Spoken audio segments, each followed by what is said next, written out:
কোটিপতি আরিয়ান তার ঠাকুমা রাধাকে একটি চ্যারিটির লাইনে ভিখারিদের সাথে খাবার নিতে দেখে স্তম্ভিত হয়ে চিৎকার করে উঠল।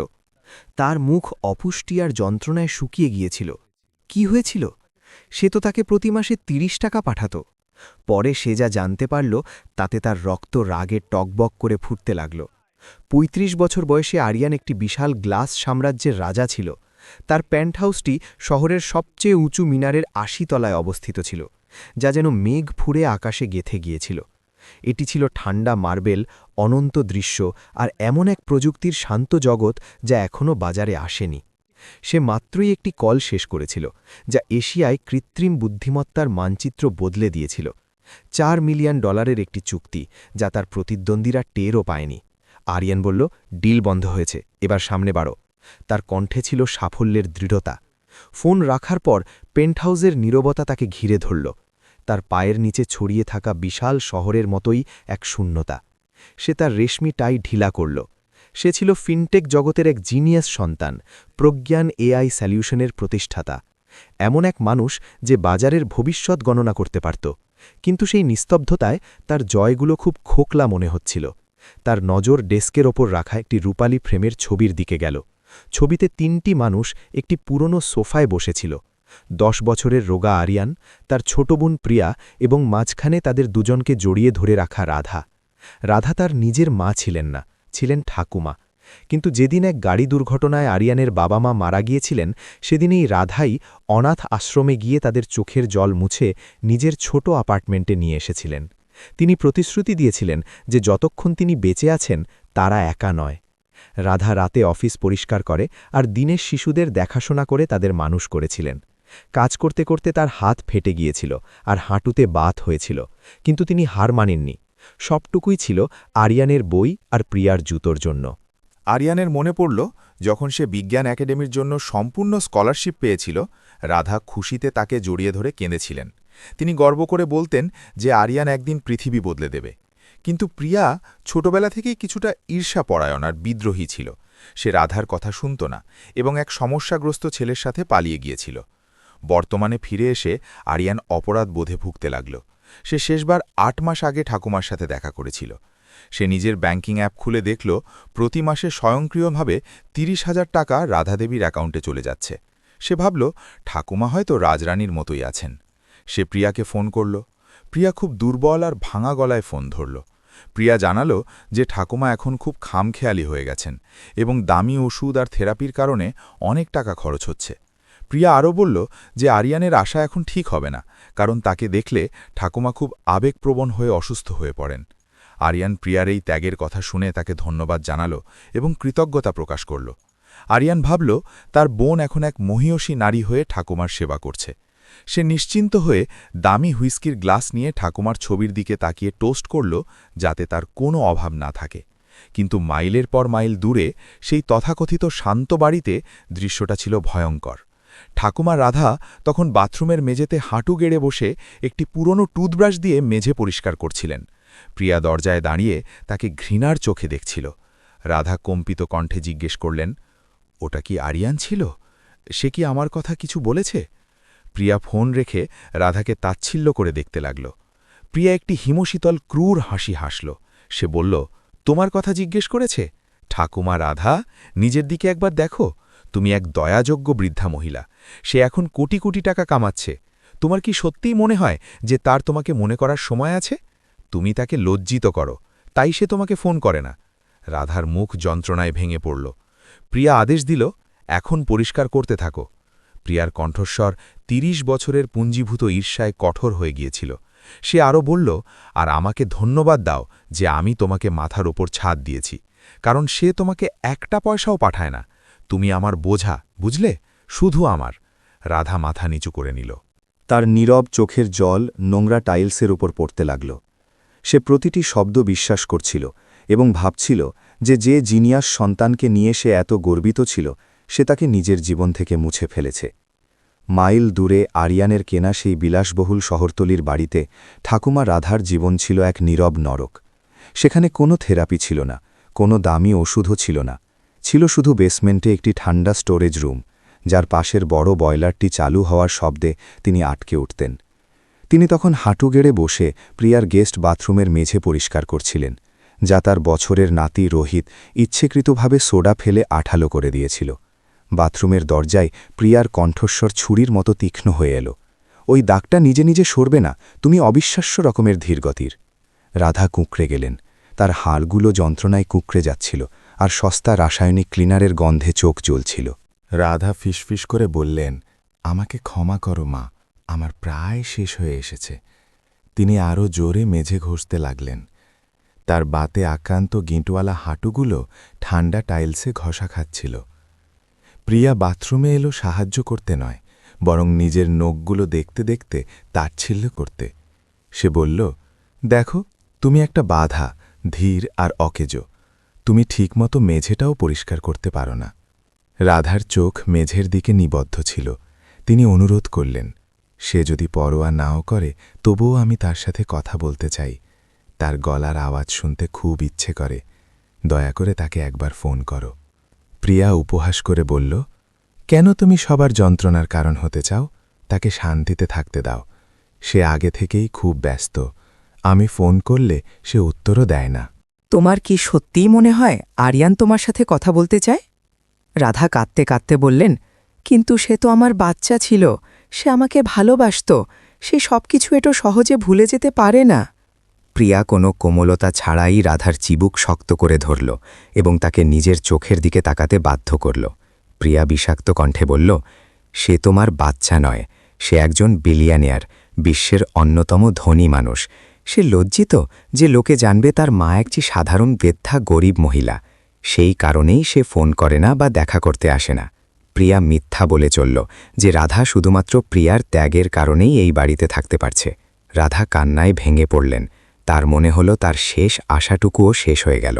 তার প্রিয় আরিয়ান তাকে ঘৃণা করে। এরপর রাধার দুই নাতি রোহিত আর অমিত ঝড়ের মতো ঘরে ঢুকল। আরিয়ানের দেওয়া দামি ফোন থেকে চোখ না সরিয়েই রোহিত চিৎকার করে খাবারের অর্ডার দিল। রাধা নিজের চোখের জল মুছে রান্নাঘরের দিকে ছুটলেন। ছোট নাতি অমিত স্যান্ডউইচে মেয়োনিজ দেখে রেগে গিয়ে তা মেঝের ওপর ছুঁড়ে ফেলল এবং তাকে অকেজো বলে গালি দিল। রোহিত হুমকি দিল যে সে তার মাকে বলে দেবে যদি রাধা মুখে মুখে কথা বলে। রাতে প্রিয়ার স্বামী রাকেশ মাতাল অবস্থায় বাড়ি ফিরে খাবার না পেয়ে রাধাকে পরজীবী বলে গালি দিল এবং রাবির মাথায় একটি প্লেট রাধার মাথার পাশ দিয়ে দেয়ালে ছুঁড়ে মারল। প্লেটটি ভেঙে রাধার গালে লাগল। রাকেশ তাকে ধাক্কা দিয়ে বের করে দিল। প্রিয়া এসব দেখে ক্রূর হাসি মুখে বলল, আশা করি তুমি শিক্ষা পেয়েছ, তোমাকে কেউ চায় না, তুমি একটা আপদ। রাধা বেসমেন্টে তার ঘরে গিয়ে অন্ধকারে বসে রইলেন। উপরে আরিয়ানের কেনা দামি টিভিতে পুরো পরিবারের হাসাহাসির শব্দ শোনা যাচ্ছিল। রাধার পিঠ আর পেটে অসহ্য যন্ত্রণা হচ্ছিল, কিন্তু তার চেয়েও বেশি কষ্ট হচ্ছিল মনে। তিনি ভাবলেন, আরিয়ান আমাকে ঘৃণা করে, আমি একটা বোঝা। তিনি তার একমাত্র সম্বল সেই পুরনো ছেঁড়া ছবির ব্যাগটি বের করলেন এবং ছবিতে আরিয়ানের কপালে চুমু খেয়ে বললেন, আমাকে ক্ষমা করে দাও আরিয়ান, আমি আর কারো বাধা হব না। ছেঁড়া একটা সোয়েটার পরে তিনি রাতের অন্ধকারে বৃষ্টিতে ভিজে বাড়ি থেকে বেরিয়ে পড়লেন। যে মহিলা এক বিলিয়নিয়ারকে মানুষ করেছিলেন, তিনি আজ ঘর ছাড়া। 3 সপ্তাহ কেটে গেল। রাধা এখন সেবানিকেতন আশ্রমে আশ্রয় নিয়েছেন, যা কয়েকজন সাধ্বী দ্বারা পরিচালিত হয়। অন্যদিকে আরিয়ান একটি $900 মিলিয়ন ডিল ফাইনাল করল।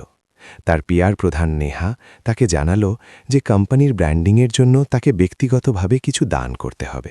নেহা তাকে সেবানিকেতন আশ্রমে যাওয়ার পরামর্শ দিল। আরিয়ান অনিচ্ছা সত্ত্বেও সেখানে যেতে রাজি হল।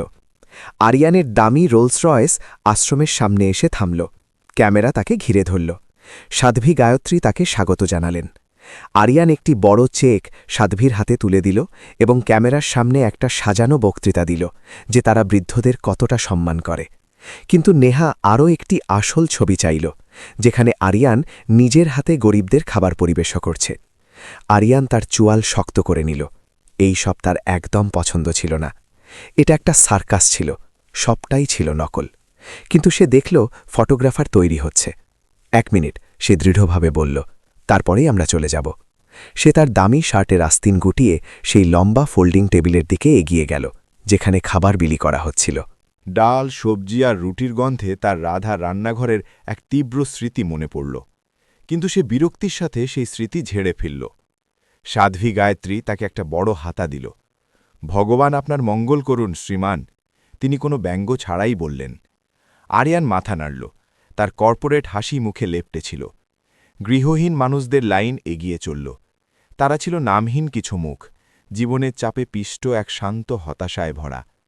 এই নিন, সে একটা কাগজের প্লেটে 1 চামচ ডাল সবজি পরিবেশন করতে করতে বলল, আপনার দিনটি ভালো কাটুক। পরের জন, তার সহকারী ডাকল। আরিয়ান যান্ত্রিকভাবে খাবার দিচ্ছিল, ডাল, সবজি, রুটি, ডাল, সবজি, রুটি। সে শুধু এটা শেষ করে চলে যেতে চাইছিল। তারপর পরবর্তী ব্যক্তিটি তার সামনে এলো।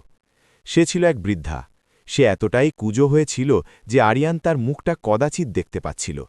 তার চুল সাদা ছিল, কিন্তু পাতলা আর জট পাকানো। সে একটা ছেঁড়া ধূসর সোয়েটার পরেছিল, যা এতটাই নোংরা ছিল যে একটা ন্যাকড়ার মতো লাগছিল। তার চোখের দৃষ্টি খাবারের পাত্রের দিকে নিবদ্ধ ছিল।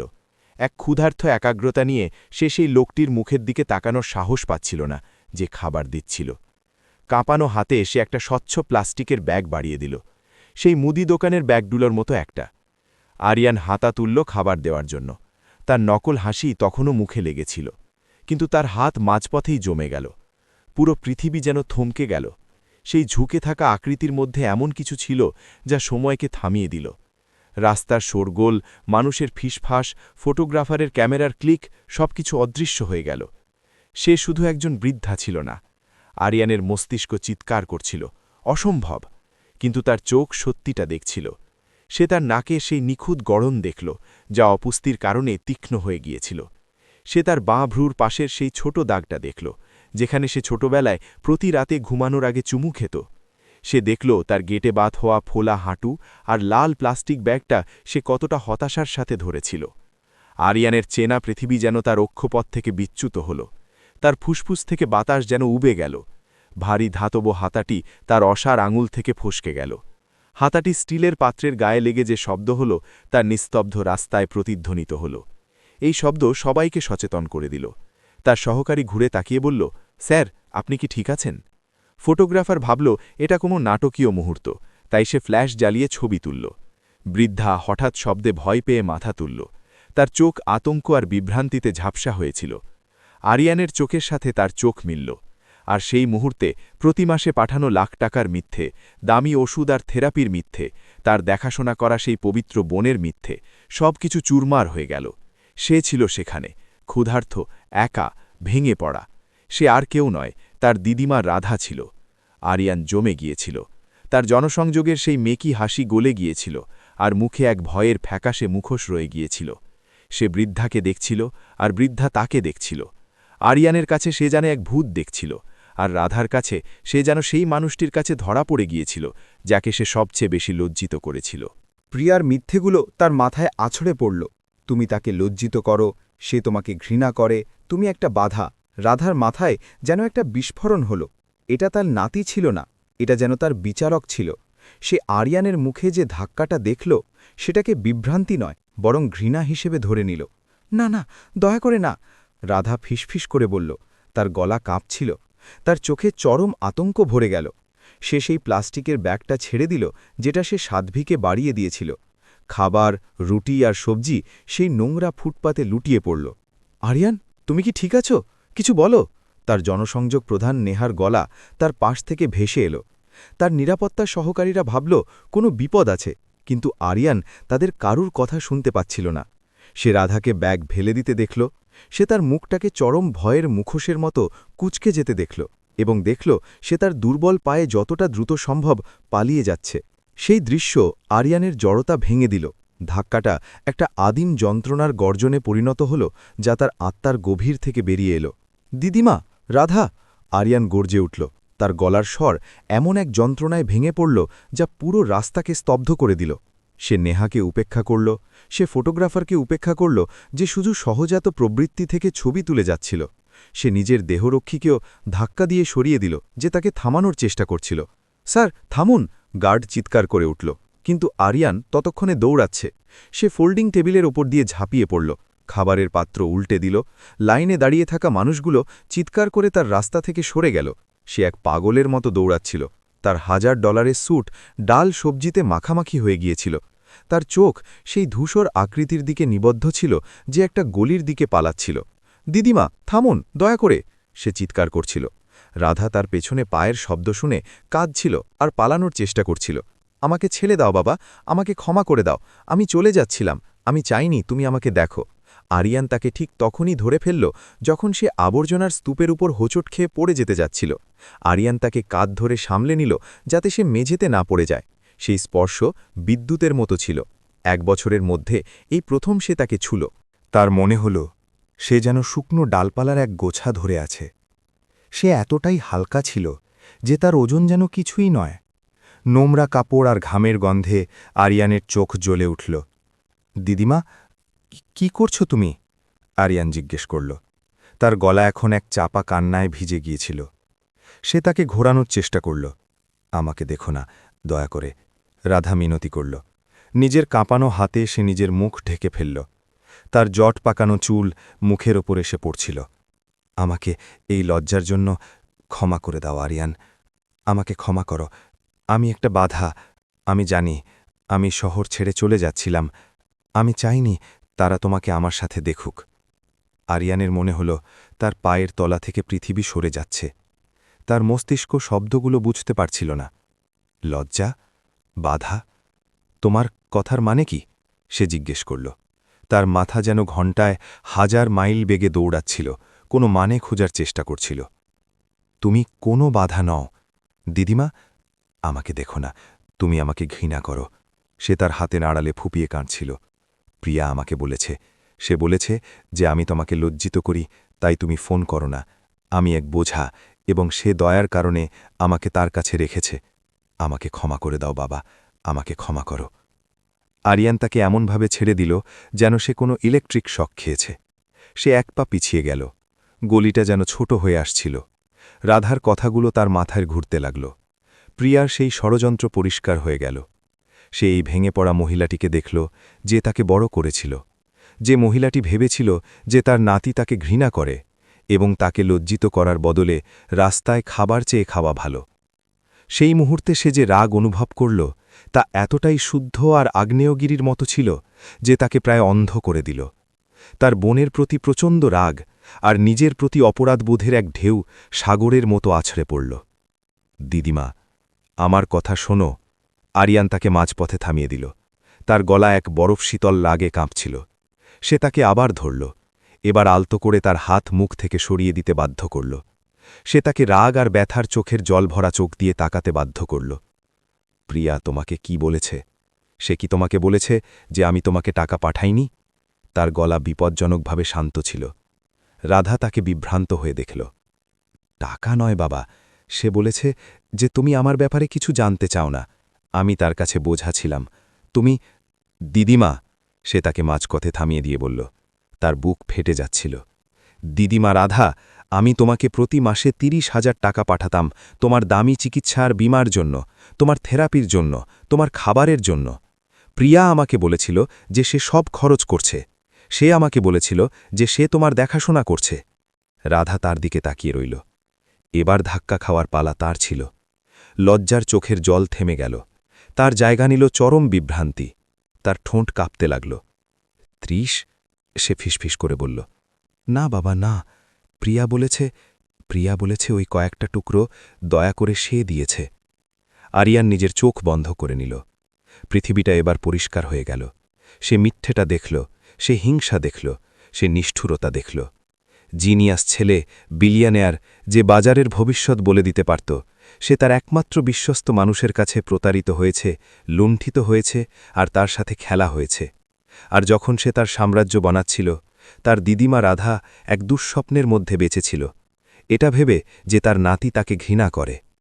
সাধ্বী গায়ত্রী, যিনি নিরাপদ দূরত্ব থেকে সবকিছু দেখেছিলেন, ধীরে ধীরে কাছে এলেন। তার মুখ এক করুণ বাস্তবতায় ভরা ছিল।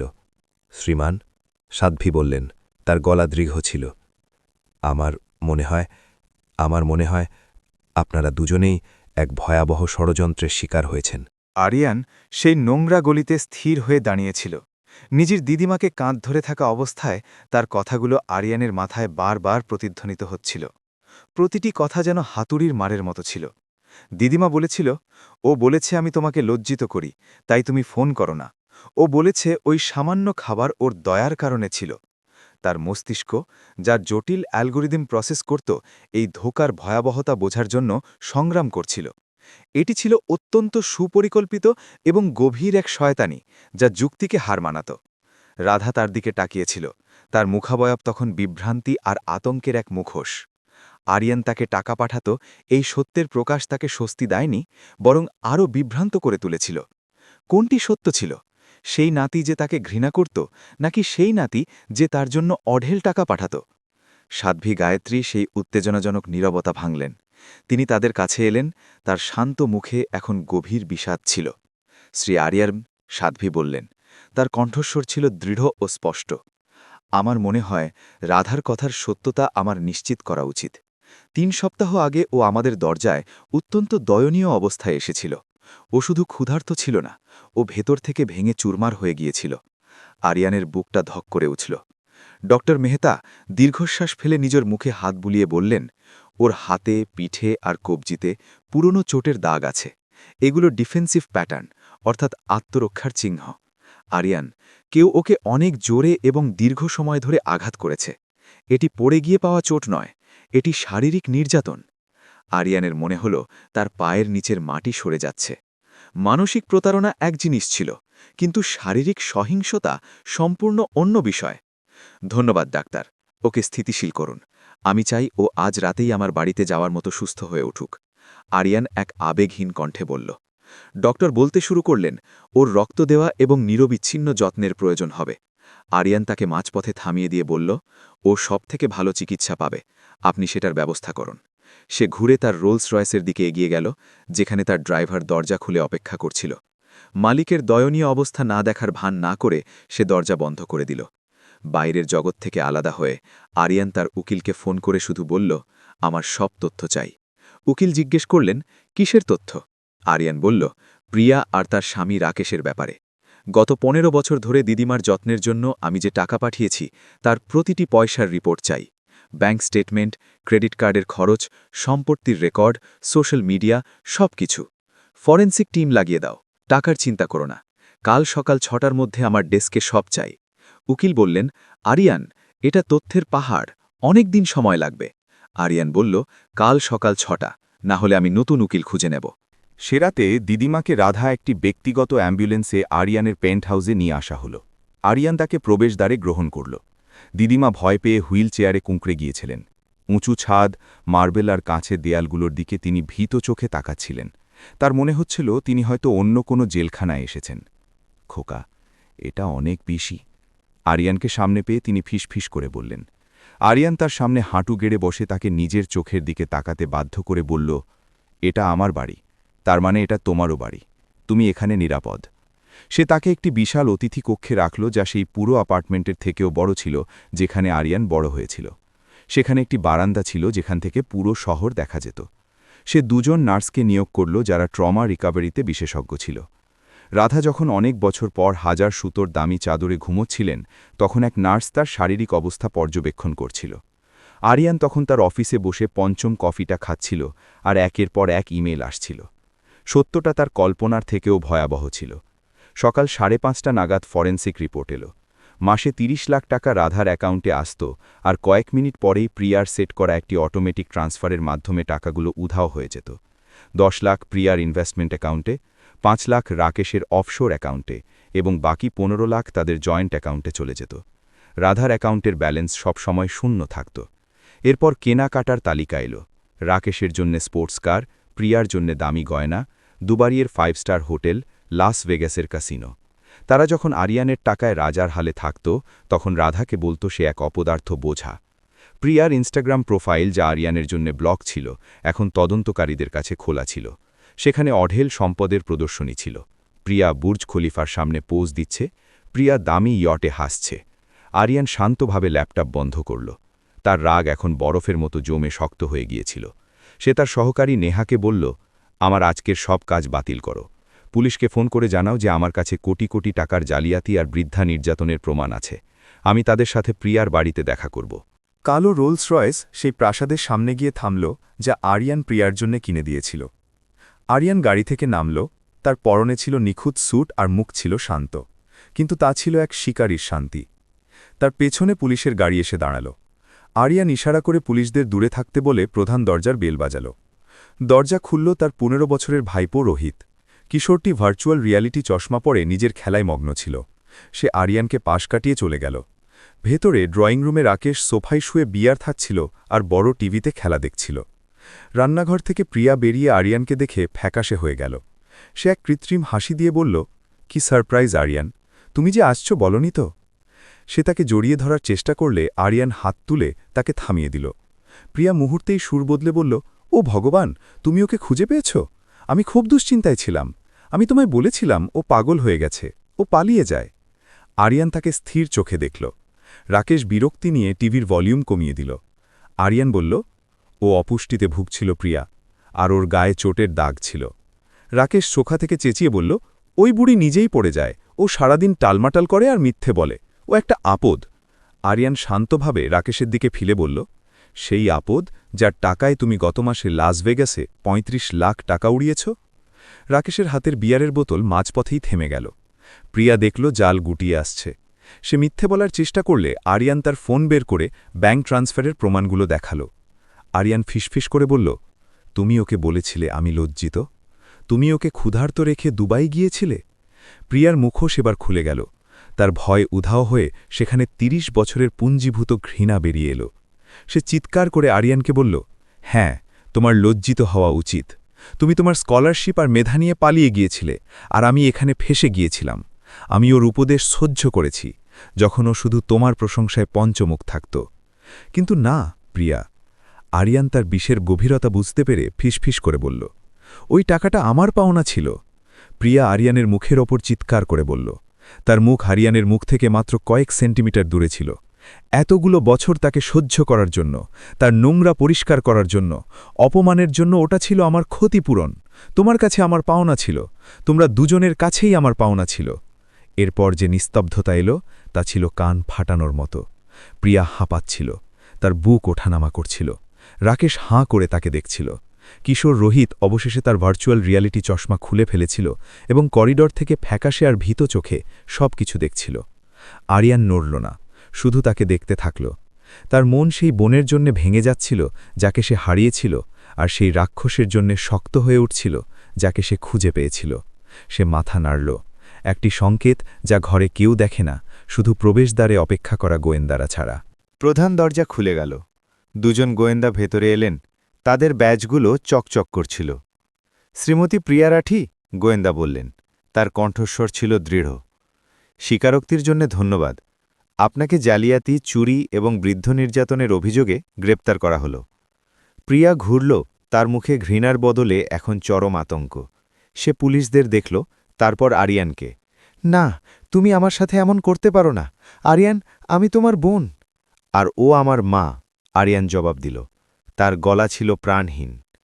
যখন গোয়েন্দারা তাকে তার অধিকার পড়ে শোনাচ্ছিলেন এবং তার হাত দুটো পিঠমোড়া করে হাতকড়া পড়াচ্ছিলেন, প্রিয়া শেষবারের মতো তার দিকে আকুল দৃষ্টিতে তাকাল। আরিয়ান, দয়া করে আমার বাচ্চাদের কথা ভাবো। আরিয়ান করিডোরে দাঁড়িয়ে থাকা ফ্যাকাশে কিশোরটির দিকে দেখল, তারপর রাকেশের দিকে, যে এখন সোফায় বসে কাঁপছিল। তুমি তোমার মায়ের কথা ভাবনি, আরিয়ান বলল। সে ঘুরল এবং দরজার দিকে এগিয়ে গেল। একবারও পেছনে ফিরে দেখল না যখন তার বোনকে হাতকড়া পরিয়ে নিয়ে যাওয়া হচ্ছিল। প্রিয়া আর রাকেশের পতন ছিল যতটা দ্রুত ততটাই নিষ্ঠুর। গোয়েন্দাদের নেওয়া স্বীকারোক্তি এবং আরিয়ানের টিমের খুঁজে বের করা আর্থিক প্রমাণের পাহাড়ের সামনে মামলাটি ছিল একদম নিশ্ছিদ্র। তাদের বিরুদ্ধে কোটি কোটি টাকার জালিয়াতি, চুরি এবং বৃদ্ধ নির্যাতনের মামলা চলল। সংবাদমাধ্যম এই কাহিনী নিয়ে মেতে উঠল, পরজীবী বোন এবং প্রতারিত কোটিপতি। কিন্তু এই আইনি জয় আরিয়ানের কাছে ছাইয়ের মতো মনে হল। সে এক যন্ত্রণাদায়ক স্বচ্ছতার সাথে উপলব্ধি করল যে প্রিয়া ছুরি চালিয়েছিল ঠিকই, কিন্তু সে নির্যাতন হতে দিয়েছিল। সে ব্যর্থ হয়েছিল। তার মেধাবী হওয়ার গর্ব এই ধারণার উপর ভিত্তি করেছিল যে সে টাকা দিয়ে তার পরিবারের অতীত ঠিক করতে পারবে। সে ব্যাংকের ট্রান্সফারকে ভালোবাসা মনে করে ভুল করেছিল। সে ভেবেছিল মাসের ৩০ লাখ টাকা পাঠিয়ে দেওয়াটাই উপস্থিত থাকার মতো সাধারণ কাজের জায়গা নিতে পারে। তার অবহেলা রেশমে মোড়ানো থাকলেও তা প্রিয়ার সরাসরি নির্যাতনের মতোই নিষ্ঠুর ছিল। সে তার বোনকে অস্ত্র আর উদ্দেশ্য দিয়েছিল এবং তারপর মুখ ফিরিয়ে নিয়েছিল। গ্রেপ্তারের ১ মাস পর আরিয়ান এমন কিছু করল যা আর্থিক জগৎকে চমকে দিল। সে প্রজ্ঞান এআই সলিউশনের সিইও পদ থেকে তার পদত্যাগের কথা ঘোষণা করল। আমি আমার জীবন একটা কৃত্রিম ভবিষ্যৎ গড়তে কাটিয়েছি, সে এক সংক্ষিপ্ত সংবাদ বিজ্ঞপ্তিতে বলল। এখন সময় এসেছে নিজেকে এক মানবিক বর্তমান পুনর্গঠনের কাজে উৎসর্গ করার। সে কোম্পানির কোটি কোটি টাকার অধিকাংশ শেয়ার বিক্রি করে দিল। সে মেঘের ওপর ঝুলে থাকা কাঁচের পেন্টহাউসটি বিক্রি করে দিল। সে দামি গাড়ির বহর বিক্রি করে দিল। সেই শহরতলির বাড়িটিও বিক্রি করে দিল যা রাধার জেলখানা ছিল। আর সেই অর্থের একটা অংশ দিয়ে সে নতুন কিছু তৈরি করল। সেটি ছিল একটা স্টার্টআপ, দিদিমা রাধা ফাউন্ডেশন। এটি ছিল একটি বিশাল তহবিলের অলাভজনক সংস্থা যা একটি লক্ষ্যেই নিবেদিত ছিল, নিজের পরিবারের হাতেই আর্থিক এবং শারীরিক নির্যাতনের শিকার হওয়া বৃদ্ধ-বৃদ্ধাদের উদ্ধার করা এবং আইনি লড়াই করা। তারপর সে একটা বাড়ি কিনল, একটি শান্ত গ্রামীণ এলাকা যেখানে সবুজ পাহাড় আর বড় বাগান আছে, সেই শহর থেকে ১০০০ কিলোমিটার দূরে, যা তাকে তার ব্যর্থতার কথা মনে করিয়ে দিত। শেষ দৃশ্যটি ১ বছর পরের। দুপুরের রোদ একটা বড় বটগাছের পাতার ফাঁক দিয়ে চুইয়ে আসছে। আরিয়ান পুরনো জিন্স আর সাধারণ একটা শার্ট পরে মাটিতে হাঁটু গেড়ে বসে আছে। সে এখন আর প্রযুক্তির সম্রাট নয়, সে এখন স্রেফ ৩৬ বছরের এক মানুষ যার নখের নিচে মাটি লেগে আছে। সে একটা গোলাপের চারা লাগানোর চেষ্টা করছে। না খোকা, এভাবে নয়। তার পেছন থেকে একটা মজার এবং পরিষ্কার গলা ভেসে এলো। আরিয়ান ঘুরল। দিদিমা রাধা বারান্দায় একটা আরামদায়ক বেতের চেয়ারে বসে আছেন, গায়ে একটা বোনা চাদর জড়ানো। ১ বছরের যত্ন, ভালো খাবার আর সবথেকে বড় কথা শান্তি তাকে বদলে দিয়েছে। তার ওজন বেড়েছে, তার সাদা চুলগুলো চকচক করছে এবং তার চোখে পুরনো এক যন্ত্রণার ছায়া থাকলেও তা এখন স্বচ্ছ। তিনি পরিষ্কার আর গরম পোশাক পরে আছেন। তিনি আরিয়ানের উপর হাসলেন। ও বরাবরই সংখ্যা নিয়ে প্রতিভাবান ছিল, কিন্তু হাতের কাজে একদম আনাড়ি। তোমাকে গর্তটা দ্বিগুণ গভীর খুঁড়তে হবে। আরিয়ান হাসল, এক টুকরো সত্যিকারের হাসি যা তার মুখ করতে প্রায় ভুলেই গিয়েছিল। আমি জানি দিদিমা, তাই তো তোমাকে এখানে দরকার, যাতে তুমি আমাকে বলে দাও কিভাবে করতে হবে। সে উঠে দাঁড়াল এবং দিদিমার পায়ের কাছে বারান্দার সিঁড়িতে বসে পড়ল। নিজের মাথাটা দিদিমার কোলে রাখল, ঠিক যেমনটা সে ১০ বছর বয়সে করত। দিদিমা সহজাতভাবেই তার চুলে হাত বুলিয়ে দিলেন। তারা এক মুহূর্তের জন্য চুপ করে থাকল, শুধু বাতাসের শব্দ শুনতে লাগল। রাধা তার দিকে তাকালেন। প্রিয়া আমাকে জেল থেকে একটা চিঠি লিখেছে। আরিয়ান কিছুটা আড়ষ্ট হয়ে গেল। তাতে কি লেখা ছিল? ও লিখেছে ও দুঃখিত যে হিংসা ওকে অসুস্থ করে দিয়েছিল। ও আমার ক্ষমার আশা করে না, কিন্তু ও আশা করে যে আমি যেন জানি যে মহিলাটি এসব করেছিল সে সেই মেয়েটি নয় যাকে আমি বড় করেছিলাম। রাধা ধীর গলায় বললেন। আরিয়ান চুপ করে থাকল।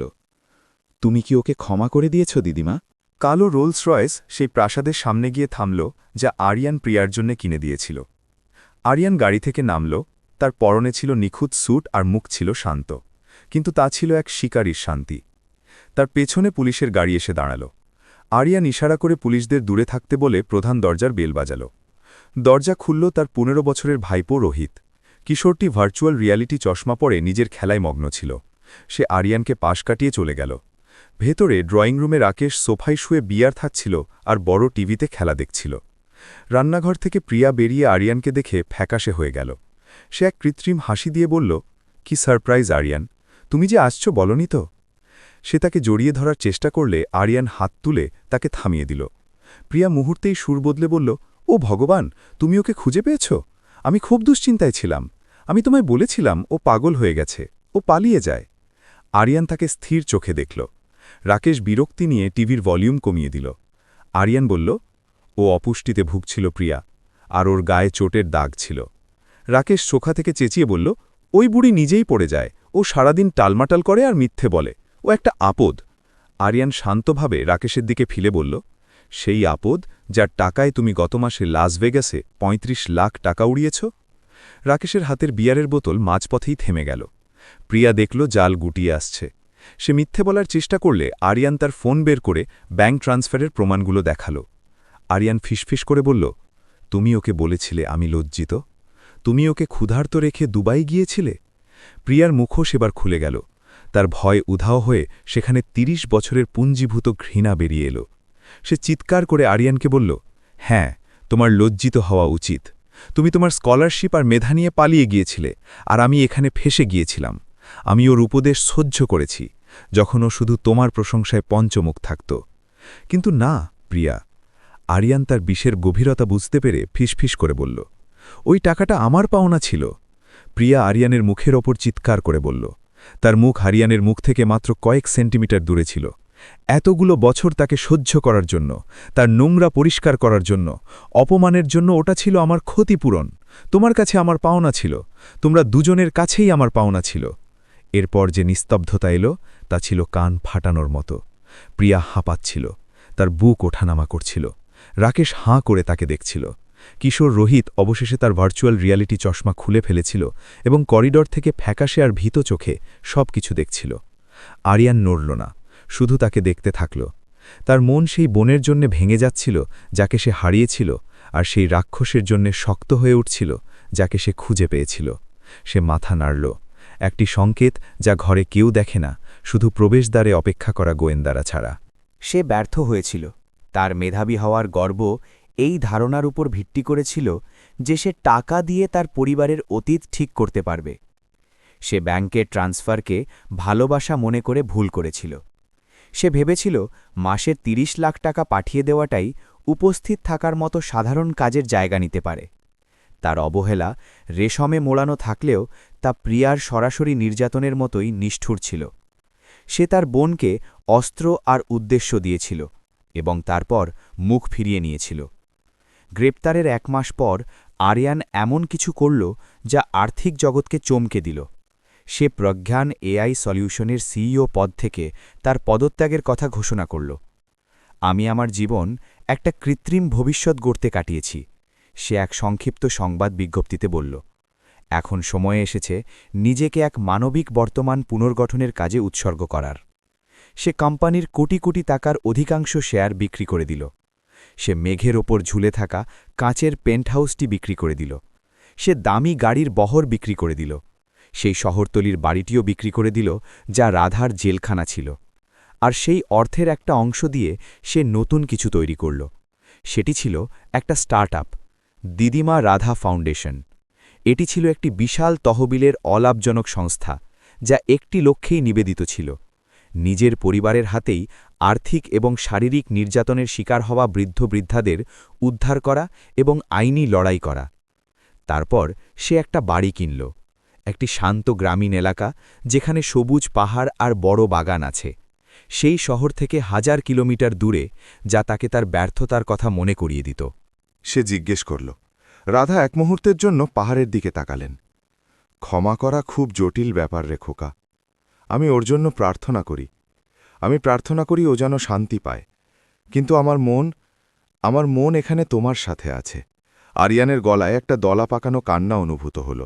মাঝে মধ্যে তার নিজের অবহেলার অপরাধ বোধ তাকে রাতে জাগিয়ে রাখত। সে আজও সেই চ্যারিটির লাইনে দিদিমার মুখটা দেখতে পেত। যেন রাধা তার মনের কথা পড়তে পারলেন। তিনি তার কাঁধ চেপে ধরলেন। সেদিন মন্দিরে যখন আমি তোমাকে দেখলাম, আরিয়ান তার দিকে তাকাল। তুমি ভেবেছিলে আমি তোমাকে ঘৃণা করি। না, রাধা তাকে আলতো করে সংশোধন করে দিলেন। এক মুহূর্তের জন্য আমি ভেবেছিলাম, কিন্তু তারপর আমি তোমার চোখ দেখলাম এবং আমি সেখানে কোনো লজ্জা দেখিনি। আমি সেই ১০ বছরের বাচ্চাটাকে দেখলাম যে নিজের ট্রফি ধুয়েছিল। আমি আমার সেই প্রতিভাবান খোকাকে দেখলাম এবং আমি জেনে গেলাম যে সে আমার জন্যই ফিরে এসেছে। আরিয়ান আর চোখের জল ধরে রাখতে পারল না। সে দিদিমার হাতটা নিজের গালে চেপে ধরল। দিদিমা রাধা, আমাকে ক্ষমা করে দাও, দয়া করে। এটা বুঝতে আমার এতটা সময় লাগার জন্য আমাকে ক্ষমা করো। রাধা তার শক্ত হয়ে যাওয়া আঙ্গুল দিয়ে আরিয়ানের চোখের জল মুছিয়ে দিলেন। ক্ষমা করার মতো কিছু নেই, তুমি এখন ঘরে আছো। আরিয়ান নিজের চোখ বন্ধ করে নিল। অবশেষে সে সেই শান্তি অনুভব করছিল যা মাসে ৩০ লাখ টাকা কখনো কিনতে পারত না। সে উপলব্ধি করল যে সে তার পুরো প্রাপ্তবয়স্ক জীবন নিজের অতীত থেকে পালিয়েই কাটিয়ে দিয়েছিল, নিজের যন্ত্রণাকে সাফল্যের পাহাড়ের নিচে চাপা দেওয়ার চেষ্টা করেছিল। অথচ আসল সম্পদ, একমাত্র যা মূল্যবান ছিল, তা সবসময় ওখানেই ছিল, সেই পুরনো ছবিতে, দিদিমার কোলে। সে হয়তো পৃথিবী জয় করেছিল, কিন্তু তার সবথেকে বড় প্রাপ্তি ছিল সেই মহিলার কাছে খুঁজে পাওয়া যাওয়া, যে চ্যারিটির লাইনে দাঁড়িয়ে থাকলেও সবসময়ই ছিল তার আসল ঘর। যদি এই কাহিনী আপনার হৃদয় ছুঁয়ে থাকে, তাহলে লাইক করতে এবং নতুন গল্প মিস না করতে সাবস্ক্রাইব করতে ভুলবেন না। পরের গল্পে দেখা হবে।